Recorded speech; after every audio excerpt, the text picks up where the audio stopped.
শুক্রবার যেহেতু দোকান বন্ধ, তো সময় করে চলে এসেছি। দেখাও, এসো, কাছ থেকে চলে এসেছি, এসো। এটা বেলডাঙ্গা ব্রাঞ্চ। বেলডাঙ্গাতে খুব উদ্বোধন হলো কিছুদিন আগেই। তো এখানে তৈরি হচ্ছে এইভাবে চিকেন হচ্ছে নাকি?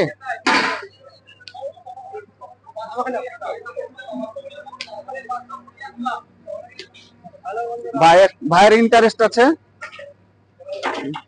কয়লা পুরো প্রাকৃতিক ভাবে তৈরি হচ্ছে, কয়লার আঁচ দিয়ে।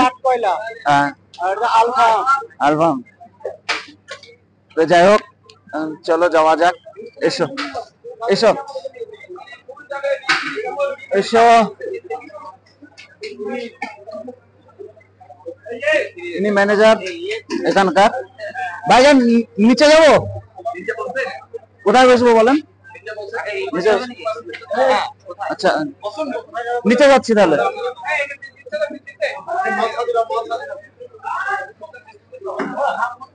চলো নিচে যাই আমরা। প্রচুর ভিড়, প্রচুর ভিড়, প্রচুর ভিড়। ভিড় লাগে দেখাও একটু।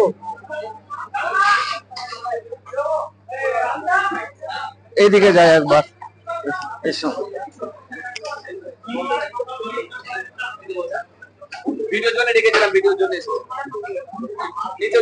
হ্যাঁ ঠিক আছে, মতো এসছো নাকি? ঠিক আছে, হ্যাঁ খাও। চলো, এটা কি হাফ না ফুল? ফুল এটা। ঠিক আছে, এসো আমরা নিচে যাই।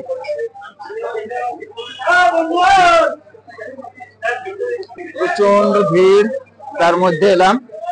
দেখা যাক নিচে ফাঁকা আছে কিনা। নিচের লোকেশনটা খুব ভালো নাকি? কতটা ভিড় কি জানি। ফাঁকা না ভর্তি? ফাঁকা আছে। আসেন ক্যামেরাম্যান।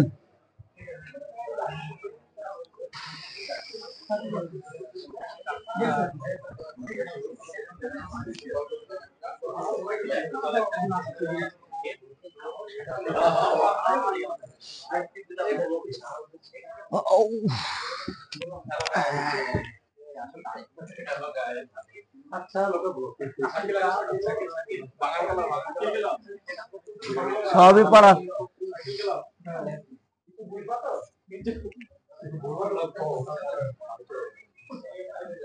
যে বলার সে বলবে। বস, সামনে বস।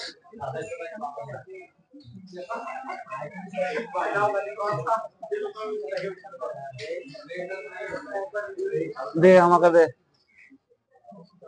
বস, আমার ক্যামেরাম্যান, মুখটা দেখা। ঠিক আছে, এখন ওয়েট করার পালা। কি আসবে দেখি। লোকজন আছে অনেক। সিস্টেমটা হেবি সুন্দর।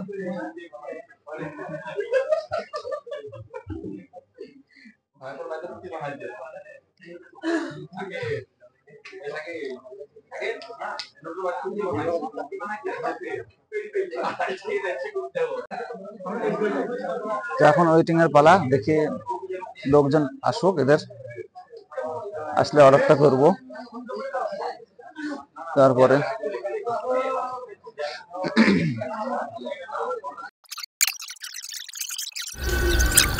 তো প্রায় আধা ঘন্টা বসে থাকার পর আমরা আমাদের যে অর্ডারটা দিয়েছিলাম সেটা আসলো। আমি এখানে কিছু ফরওয়ার্ড করে দিয়েছি তাড়াতাড়ি করার জন্য। তো যাই হোক, দেখতে পাচ্ছেন বসে আছি। জায়গাটা একটু ফাস্ট করে দিয়েছি যাতে আপনাদের বিরক্ত না লাগে, সে কারণে।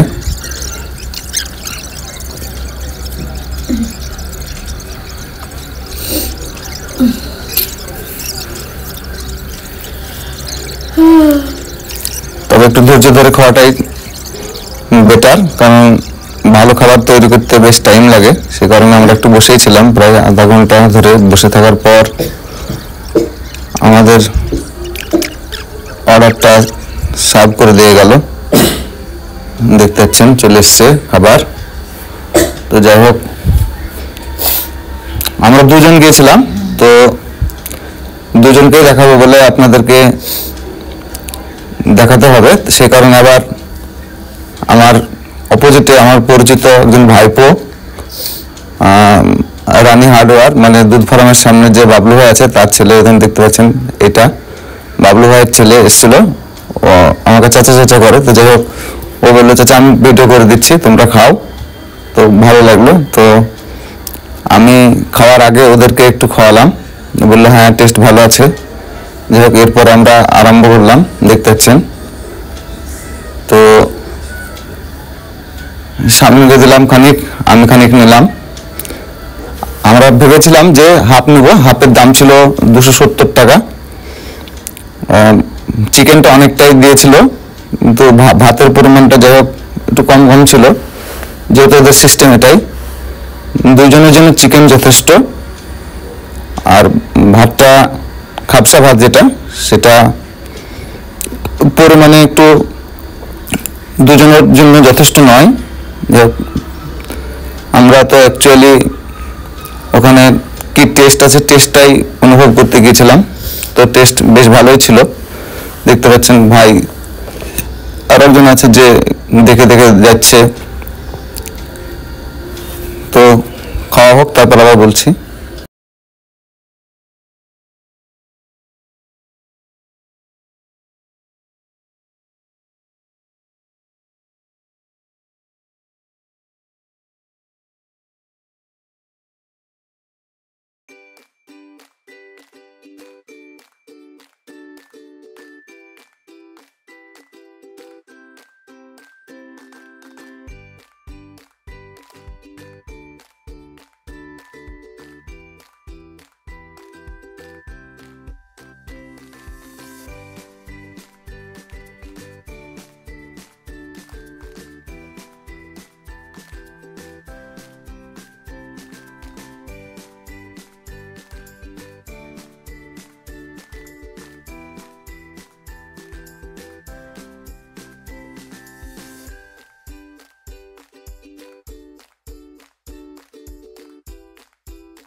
তো যাই হোক, দেখলেন আপনারা যে ভাইপোকে খাওয়ালাম, ওদের দুই বন্ধু ছিল তাদেরকেও আমি খাইয়ে দিলাম।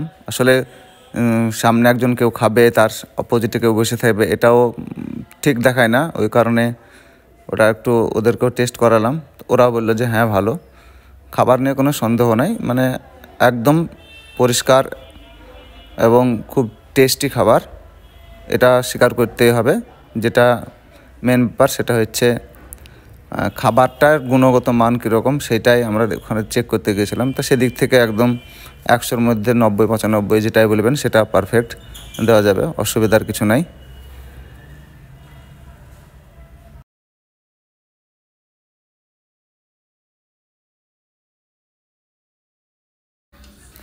শামীমের খাওয়া হয়ে গেলেও আমার খাওয়া হয়নি, সে কারণে আমি একটু ধীরে ধীরে খাচ্ছিলাম, আর ও রেকর্ডটা করছিল।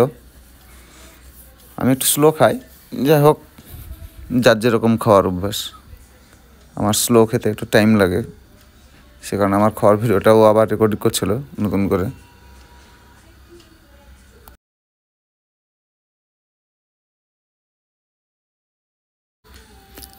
খাওয়া কমপ্লিট হয়ে গেলে আমি যে দাদা দাঁড়িয়ে আছে ওই দাদাকে বললাম যে আমার বিলটা তাহলে পেমেন্ট করে নিন। তো উনি বললো বিল পেমেন্ট এখানেই করতে হবে। ঠিক আছে, তাহলে কত কী হলো বলুন। আমার এটা ছিল হয়তো আমি এক বোতল জল নিয়েছিলাম, আর রাইসের ধরুন 270 টাকা, কিন্তু উনি যেটা বললেন সেটা আর একটু বাড়তি, কারণ উনি বললেন যে 270 টাকা 20 টাকা, তার উপরে যেটা হচ্ছে আপনি যে খাবারটা খাবেন বা যে কস্ট আপনার হবে সেইটার উপর 20% এক্সট্রা চার্জ লাগবে নিচে এই দরবারে বসার জন্য। তো আমার আশা ছিল হয়তো 10% বেশি হবে, কিন্তু উনি বললেন যে না 20% এক্সট্রা লাগবে। তো যেখানে যা নিয়ম সেরকম আমাকে পেমেন্টটা করতে হলো 20% এক্সট্রা দিয়ে। আমি ওনাকে বললাম যে তাহলে আপনার স্ক্যানারটা দিন। ওনার স্ক্যানারে আমি আমার পেমেন্টটা করে দিলাম। পেমেন্ট করার পর আমি বাড়ির জন্য যে পার্সেলটা অর্ডার করেছিলাম সেটার জন্য আমাকে প্রায় 30 মিনিট আবার অপেক্ষা করতে হলো। 30 মিনিট বাদে আমি পার্সেলটা পেলাম। তারপরে দেখলাম কবির আছে, আরও ওনার বন্ধুবান্ধব আছে, ওয়ারিশ আছে। যাই হোক, ওখানে বসে ওনাদের সঙ্গে কথা বললাম। তারপর যেটা মেন কথা সেটা হচ্ছে এই রাত্রে আপনারা যেখানেই যাবেন একটু সাবধানে চলাফেরাটা করবেন। আমাদের বেলডাঙ্গা তথা মুর্শিদাবাদের অ্যাক্সিডেন্টের হার কিন্তু আগের চাইতে অনেক বেশি বেড়ে গেছে, যেহেতু গাড়ি বেপরোয়াভাবে আপনারা চালাচ্ছেন বা আমরা চালাচ্ছি। এখানে আমি বা আপনাদের মধ্যে কাউকে কিছু বলতে চাইছি না। আমরা সবাই একটু সাবধানে গাড়িটা চালাবো। রাত্রের বেলাতে, বিশেষ করে রাত্রের দিকটাতে গাড়িটা চালাবো তখন আমরা অবশ্যই একটু সাবধানে চালাবো। টাইম একটু লাগুক, আমরা ধীরে সুস্থে যাব, কারণ জীবনের মূল্য অনেক বেশি সময়ের চাইতে। আপনি হয়তো একটা জায়গায় যাবেন, সেখানে হয়তো 10 মিনিট বেশি লাগুক, কিন্তু আপনি সুস্থ শরীরে সেখানে পৌঁছাতে পারলে সেটাই আলহামদুলিল্লাহ, শুকরিয়া আল্লাহর কাছে। তো যাই হোক, ভিডিওটা কেমন লাগলো এটা জানাবেন। যদি ভালো লেগে থাকে অবশ্যই কমেন্ট করবেন, না ভালো লাগলেও যেভাবে খুশি সেভাবেই কমেন্টটা করবেন।